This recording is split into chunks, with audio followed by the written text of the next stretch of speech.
Welcome to the Repro Files, where infertility meets injustice and nothing is off limits. We're two nurses, we're certified reproductive health advocates, and we're here to tell you everything they didn't. From the broken systems to the heartbreak left behind, we're here to connect the facts, the policies, and the pain. Because silence isn't safety, and we're done being quiet. This is the Repro Files. Infertility, injustice, and all things nobody warned you about. Hello, everybody. Welcome back to the smash hit, the Repro Files. I was told that wasn't really true, but I think it might be. Today's episode is called Pride in the Name of Love. And yes, before anybody writes in, we know we're probably going to get sued by YouTube for that title. But if I get to meet Bono, it's good, right? Totally good, man. I've been wanting to meet him since high school. Well, I'll bring a Sharpie and you can bring your vinyl copy of the Joshua Tree and we can make it happen. But in all seriousness, though, it's the beginning of LGBTQ plus History Month, and we are so excited to bring you another really powerful conversation. We hope you enjoyed our last week's guest. And today we've got another incredible advocate joining us. Lis is currently with a nonprofit organization called Men Having Babies, and I had the distinct pleasure of meeting him in DC a couple of weeks ago. Lis is a part of the second year's cohort of the policymaking program that AnnMarie and I were inaugural members of. And so I got the amazing opportunity to just meet Lis and just learn what an amazing human he is. Men Having Babies provides a pathway for parenthood for gay men worldwide, and their work really blends advocacy, education, and direct support to make sure family building is more accessible and more equitable. So, Lis, welcome to the Repro Files. Thank you, Elizabeth, and the pleasure was all mine to meet you, AnnMarie, as well. Well, you have such an interesting background. So you spent a long time in academia before joining Men Having Babies, but tell us all about you and sort of what brought you into this advocacy work in the first place. Sure. So first off, trans guy. Prior to transition, I was a surrogate twice, once traditional, for two adorable little girls. The kiddo who was born via gestational surrogacy actually passed from cancer a number of years ago. So she will be forever 7. And her dads did some, and continue to do some amazing work in honor of her and in memory of her, and just trying to show that even with the pain of losing a child, there is still a path forward for your child to make a difference in the world. The younger one via traditional surrogacy is still alive and happy and healthy, and they are with their dads, with their other two dads, terrorizing the world as a teenager, like every good teenager should. But really, for me, surrogacy was something that I had heard about from the time I was a young kid. My mom would joke regularly about how if she had the opportunity to not be genetically connected to the kiddo, then she would have happily been a surrogate. She had what she called good Catholic breeder genes, very easy pregnancies. And so it was kind of always in the back of my head as this is something that people do. And as an adult, I found out that people do this without a genetic connection. So problem solved. My daughter was actually unplanned. My dad passed away when I was 14 and a half. And I, in my teenage brain, was like, if I have kids, I'm going to give them cancer. And oops, Vivian happened anyway. She has, for her entire 19 years, been more of a teacher for me than anybody else that I've met. She manages to bring everything that I need to learn and don't want to learn right in front of my face. And ironically, she was actually diagnosed with cancer, germ cell carcinoma, 4 years ago now. So, this kid is so smart. She picked one of the easily treatable and fairly well managed cancers, but that's the kind of kid she is. And then after the two surrogacies were born, it was such an important part of my life when my now boss, Ron Poole Diane, approached me prior to their first conference for men having babies and was like, "Hey, could you come and speak on this panel?" It's like, yeah. That was 14 years ago now, I think. And then when they had this advocacy position open up 2.5 years ago, I put in my application and here we are. It's just life. So, just over the last 20 to 30 years, the LGBTQ plus community has made real strides, especially in visibility. Do you think the LGBTQ plus community has a proper place at the table when it comes to reproductive rights right now? The short answer is no, because what we're seeing currently, especially, is not just an attack on LGBTQ rights. And this is at the federal level and especially where I'm at in Ohio. But we're also seeing attack on reproductive rights. The fall of Dobbs was crushing. Ohio, one point of pride in 2023, we did actually enshrine abortion access into our state constitution. Yay. That was in 2023. Okay. Arizona did that in 2024 in last year's election. So we at Congratulations. least, yes. I mean, you're so right when you say that the fall of Dobbs was, or the fall of Roe or the Dobbs decision was such a watershed moment. Because for those of us like fertility nurses in the field, we felt that too just a little bit of a different way. And so, but you were saying the short answer is no. Tell us more about where the gaps are in you having a seat at the table and what is it that we need to be doing in the next 15 months to try to pull back on some of what is happening. I think first and foremost, when you and I met in DC, we were there talking about restorative reproductive medicine. And that is something that has been getting more attention and is being pushed as a better alternative or an alternative. But the reality is, when you are a same sex couple, there's not reproductive capacity to restore as a couple. So that attention and that gain in prevalence of RRM really ignores the fact that ASRM, the American Society for Reproductive Medicine, changed their definition also in 2023 to include social infertility as a form of infertility. And that's really important because one of the major barriers for anybody getting infertility treatment is the fact that we treat reproduction when assistance is needed as a separate form of healthcare that's not often covered by insurance. Yeah, I mean, to add a little color there, I'm so glad that you brought us to RRM or restorative reproductive medicine because I think it's important to really call out that the International Institute for Restorative Reproductive Medicine, at least you and I sat through a briefing that they gave, their statement regarding infertility is, quote, when treating infertility or miscarriage, the RRM physician treats the committed couple, the male and the female, as a single unit. So, isn't that by definition just taking a hatchet to the entire LGBTQ plus family building community? Like, if the Supreme Court decision that legalized same-sex marriage, if that's overturned, like where do you see that taking us? Because I wonder if that means we could see cases where adoption of the non-biological parent is denied.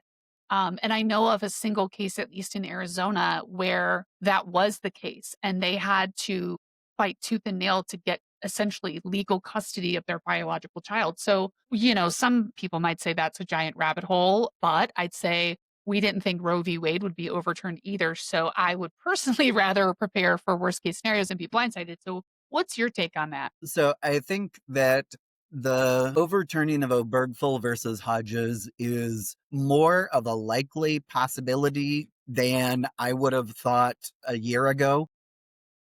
In the Dobbs decision, Clarence Thomas explicitly calls out Obergefell versus Hodges as another case that should be reconsidered.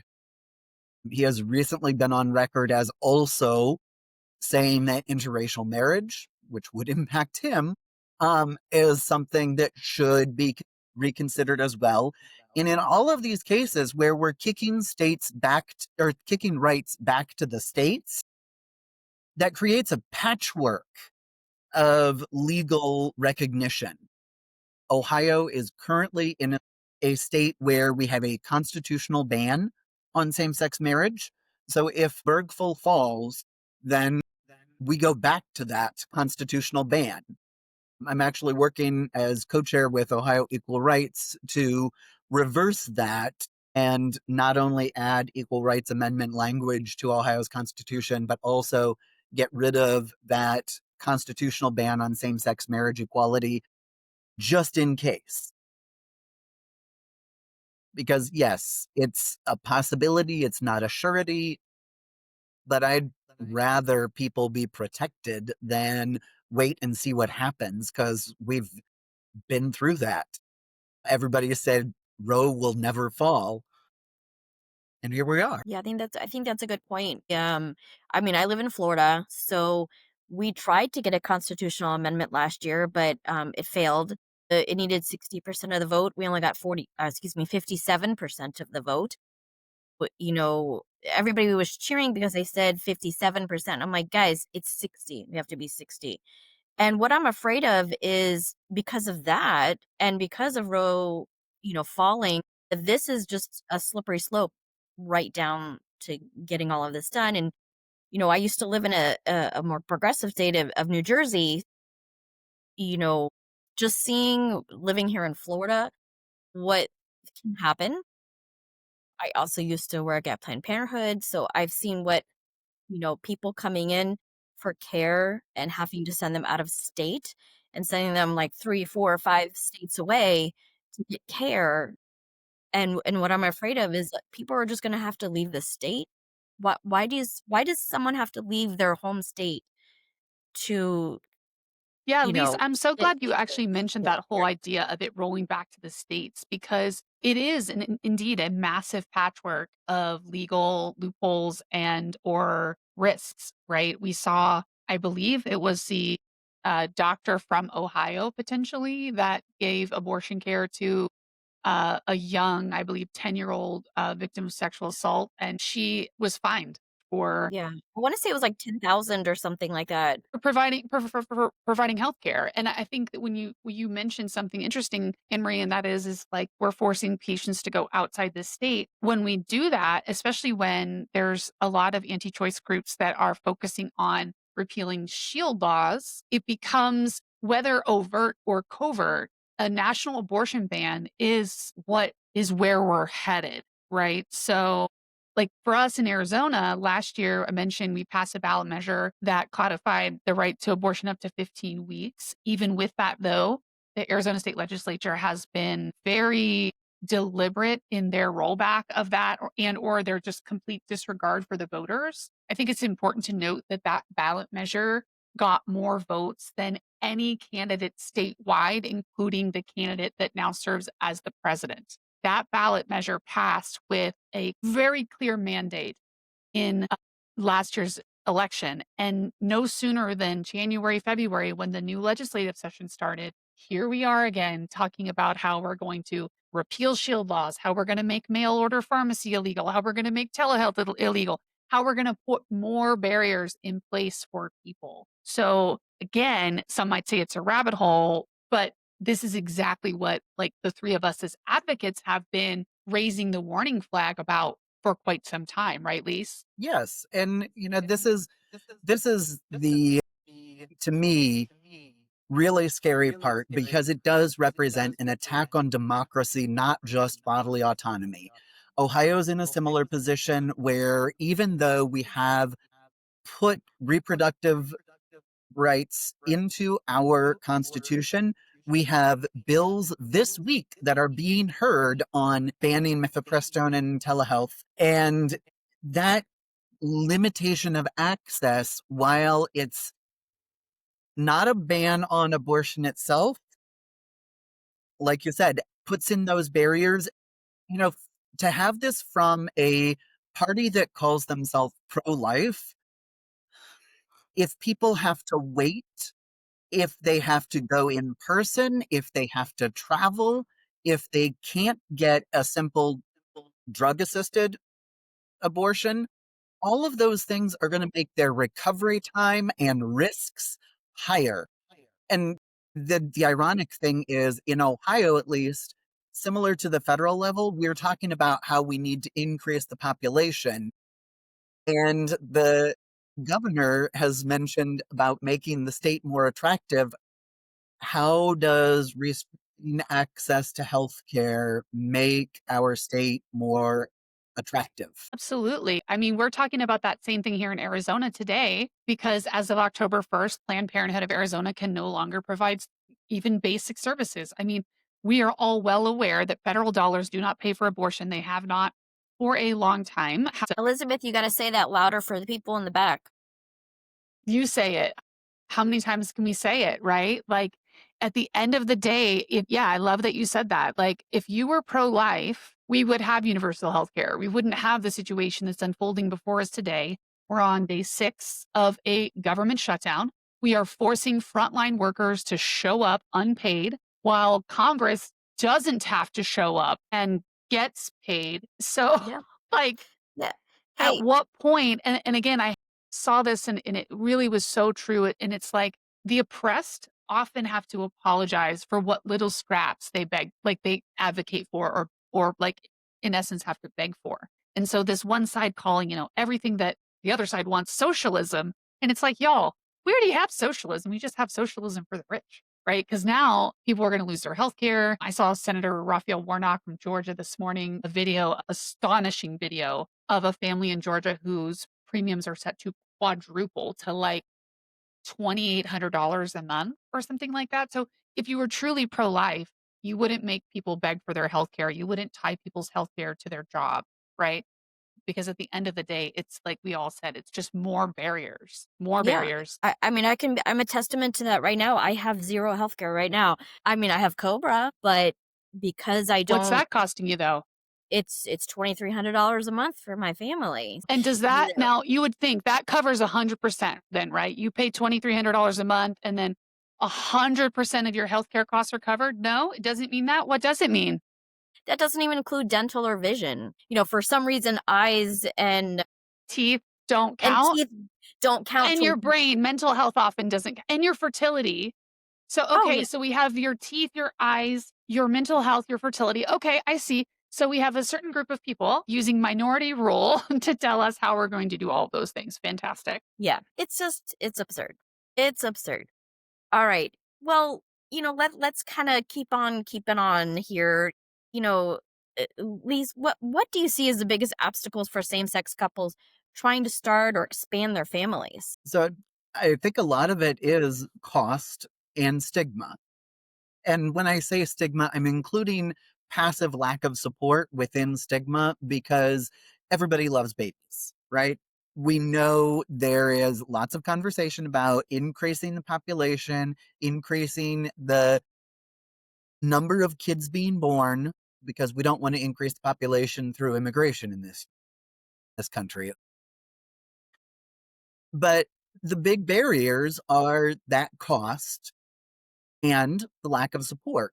And, yes, the cost is something that everybody who is not in a state with an inclusive IVF mandate is also going to cover or is also going to face. IVF is expensive. But when we're talking about the LGBTQ community, there's the fact that many IVF mandates are not inclusive. They do not have the current ASRM definition as their definition, which means that health insurance companies can go ahead and continue to deny coverage to same-sex couples.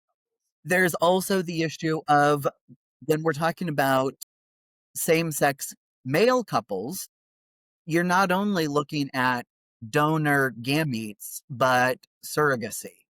And that adds even more cost. And we're at a point today where research shows that men have more of a desire, and this is talking about population level statistics, not an individual circumstance, but men on general have a higher desire for kids than women do. Gee, I wonder why that is when we're facing rollback of reproductive rights for people with uteruses. Huh. Yeah, no, because you hear that's such a fascinating piece of information because you do see a massive uptick in people getting their tubes tied or they're getting hysterectomies, things because it's a form of indentured servitude. If you have a uterus and we can legislate your uterus, then you are therefore essentially an indentured servant to the government, right? Back to what you were saying though, because in my experience in a fertility clinic, cost was absolutely the biggest issue for same-sex couples, but disproportionately more for gay male couples because as you mentioned, you're not just looking at getting a donor for the gametes, aka sperm or eggs that you don't have, right? You also have to have a place to make the baby. So, how does men having babies help address some of those barriers and challenges? Sure. So you hit on all three aspects of it early on, and thank you for knowing us that well. First and foremost, we have started out and continue to be an education space. We put on multiple conferences every year. There are surrogacy boot camps so that people who don't have the privilege that I had of hearing about it from a young age can hear about it and understand not just that it exists, but what should you expect from the legal side of things? What's important to have in a contract? Why it's important to have a contract? Who you need to have contracts with? As well as the medical side and the social side. So one of our most prized panels is always the social perspectives and personal stories panels, where we have, depending on the conference, surrogates, intended parents, parents, sometimes kids via surrogacy or donor conceived individuals, talking about how did this impact their life? Why did they do this? What was their experience like? It's not uncommon to see some not dry eyes in the room. Those that Well, it was your story, you telling your story on a similar panel that brought me to complete tears. It's the ultimate, I feel like it's one of the ultimate sacrifices you could make for your fellow human, right? Is to help them like realize this desire, to be a parent. Um, yeah. So those storytelling stories are the currency right now they because are. the stories are the one thing you can't take away. You can try to discredit people's stories, but at the end of the day, your story is everything. Mhm. Besides that, we also do advocacy like you and I have been involved in. We actually helped to pass the New Jersey inclusive IVF mandate at the beginning of 2024. We were really proud to have that under our belt. We've also worked on bills in New York, California, Minnesota, and we do have direct support through our Gay Parenting Assistance Program, as well as our Member Benefits Program. And those provide different levels of support depending on the needs of the couple or individual that they're helping. Member benefits are available to anybody who is a member of Men Having Babies, donation of $200 or more, and our providers, people who partner with us to help provide these services, essentially provide coupon codes. And they say, okay, if you go with us, we're going to provide all of your members this amount off. Cool. For our gay parenting assistance program, those are specific to the LGBTQ community. member benefits program, that is for any member, and we will let anybody be a member of MHB. So if there's a straight couple, join as a member, come to our conferences, learn about it if you need surrogacy or if you need IVF, and you can have access to those benefits just like anybody else. GPAP, we split into stage 1 and 2. And essentially, they're based on income levels for where you live in the world, because we do help people from outside of the US as well. We know plenty of people come here for access to IVF and access to surrogacy. We're there for them as well. 2 of our conferences are actually over in Europe, in Berlin and Brussels. And then with GPAP, stage 1 has a little bit higher income limit. You can make more based on where you're at, and you get larger discounts than the member benefits. GPAP stage 2 is pro bono. So if you hit a lower income limit for your area and go through the application process, then that gives you access to the services that our providers have stepped up and said, we believe in this equity so much that we're going to provide a free IVF cycle to X number of couples this year. We're going to provide contract writing services for this many people for this year. So it helps with the cost significantly. Folks still have to pay compensation for the donor and or surrogate, depending on what they're doing for their particular journey, but it makes it accessible. Yeah, I remember like when I would sit in front of my same-sex male couples and they were very excited about getting the process started, but then when they would hear about the cost, it was like, it was like it went from happy to a sad. You could just see it on their face. The It was just draining out of their face. It was really hard, and I'm so glad that you're part of this organization that's out there helping people. And we're really proud of the fact that over the years that we have had GPAP, we have helped over 100 babies be born. So You That's are amazing. serving as a part of the solution, right? And that's what's interesting. We all say, not we all, but there's a lot of talk on one side about we need more babies, we need more babies. And there's a lot of talk on the other side about like, hey, well, we want to have a family and we want to have a family and we want to have a family. And here's all these cool ways that we can help support that. And they're like, no, no, no, no, that kind of family. Right. I do have a question about men having babies, given you guys are, I believe, an international nonprofit. So you've got a pretty wide lens. Is there a country or a region that's actually making strides in protecting LGBTQ rights? Europe does better on LGBTQ rights than we do in the US overall. The flip side of that is that many European nations still have surrogacy, domestic surrogacy, as illegal. So that's part of why we see so much travel to the US from European couples and individuals in order to utilize our surrogacy structure here in the US, which, I should have mentioned this, but one of our pieces of advocacy is we helped to build a baseline protocol for ethical standards in surrogacy that dates back to 2016. And we've been in the process of revising those just to make sure that we're keeping up with current practices, times, and people's perspectives. We had a very US centric baseline protocols previously, and now we're looking at, or we have looked at, how can we make this set the bar so that it's more transferable to other countries? Yeah, I think I've recently read about, I think it's Italy that has a very strict ban right now. Is that correct?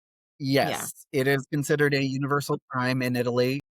So that's not a good thing for people who are Italian and engaging in the surrogacy process. We actually had, and that rollback was under Maloney, so the current Italian administration. And our board member, Frankie Nelson, actually won a lawsuit against her administration a year ago or so, because she had explicitly taken a picture of Frankie and his husband and their child born via surrogacy and was using that photo without any permission or anything and saying, don't let this happen in Italy. we need to stop this from happening.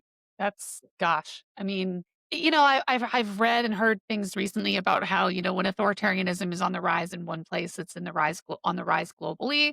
So I think that we are at a tipping point where we can either learn from the things that are going on around us, or we can just become a part of the statistic. And so, in the interest of time, though, let's shift gears to kids in schools because in some states we're seeing pride flags banned, safe spaces shut down, student clubs dissolved. We're pulling books off of shelves. I mean, it's not as if the LGBTQ community isn't already kind of familiar with being specifically targeted, but this feels like an assault on the LGBTQ community, at least from my perspective. What are your thoughts? What can parents do? I mean, my thoughts are yes, this is very much an attack. This is using, especially the trans community, as a wedge. You attack the most marginalized populations. This administration at the federal level is doing the same thing with immigrants, also a highly marginalized community. And if you put that wedge in and say, okay, for this group of people, we're going to take away healthcare. We're going to take away gender affirming care. We're going to make it harder for them to see themselves in school books, in TV shows, music, everything. We're going to do what we can to take away their voice. Then it normalizes the idea that, okay, anybody's voice can be erased. On the immigrant side of things, we've been seeing the loss of due process, and we've all seen where that's led with US citizens being detained as well. Including US citizen children. So, and you really do bring out such a good thing to consider, which is that, and when you find yourself when you find yourself agreeing with someone like Ted Cruz, you know that like things are kind of upside down. But after Jimmy Kimmel was sort of fired temporarily, Ted Cruz was like, listen, if they can do that to Jimmy Kimmel, they can do that to anyone. And I think that that's an interesting microcosm for where we are because you're absolutely right. They start with the marginalized and then little by little by little, like boiling the frog, we end up in full on, kind of where we are. Now, then there's stuff like sex ed, which AnnMarie and I talk about on this show. And people act like if you talk about LGBTQ identities in schools, it's some sort of Kama Sutra lesson, which it's obviously not. What do you have to say to people who claim parental rights include things like excluding LGBTQ plus topics from sex ed programs? I say what I saw quoted in my high school math teacher's classroom that I absolutely loved. Your rights to swing your fist stops at my nose. You have all the parental rights in the world when it comes to your child. When you are impacting other people's children, that is not an issue of rights. That is you oppressing other people. So, okay. Louder for those in the back on that one, please. Because Take your yeah, I mean, you're right too. I mean, that's the part that confuses me so much, right? It's like they only want to have choice for themselves, and their viewpoint of everything is the only viewpoint, right? So people are like, well, God says that same-sex marriage is bad. Says who?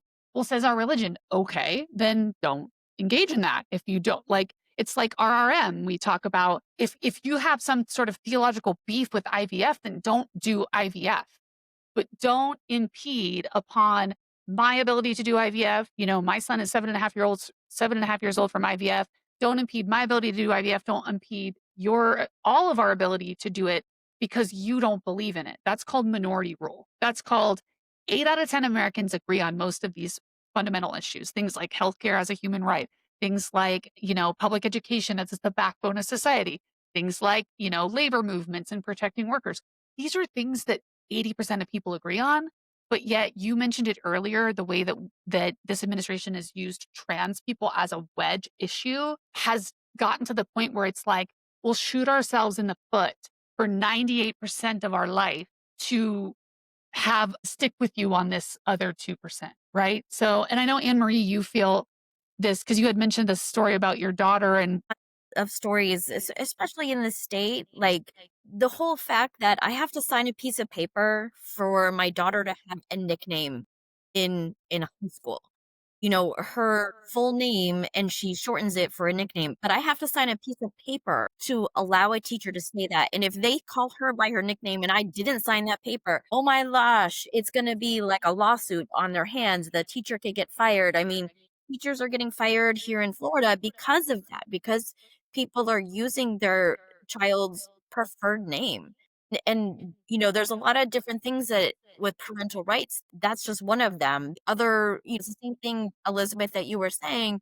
If you don't want to do it, then don't do it, but don't prevent me from doing it. It's like abortion rights, like, okay, don't get an abortion.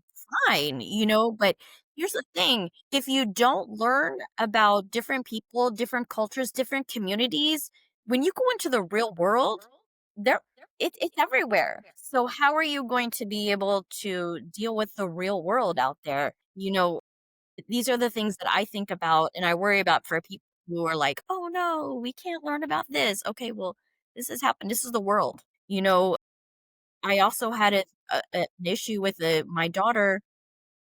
She's 18 now, but I tried to take her to a drag show here in the state of Florida. Well, they card people at the door, so she couldn't get in. But I took her to Las Vegas as a 16-year-old and she got to see a show and she loved it. It was amazing.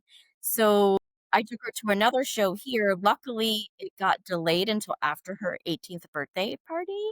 So after her 18th party, she was able to go see the show.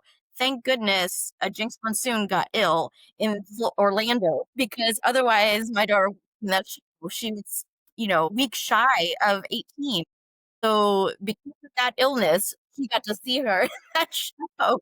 But with these things that it's like, why can't I take my 17-year-old or a 16-year-old child, my parental right to walk them into that door? A 17-year-old can walk into a rated R film and watch who knows what by themselves. Yep. And No, gosh, that's the thing, especially around sex ed and LGBTQ issues. Teenagers are going to have sex, at least some of them. Teaching them about it does not make them do it. It lets them do it more safely. Yes. I grew up in rural Ohio in the 80s. I did not have the language for trans people. I'm still here.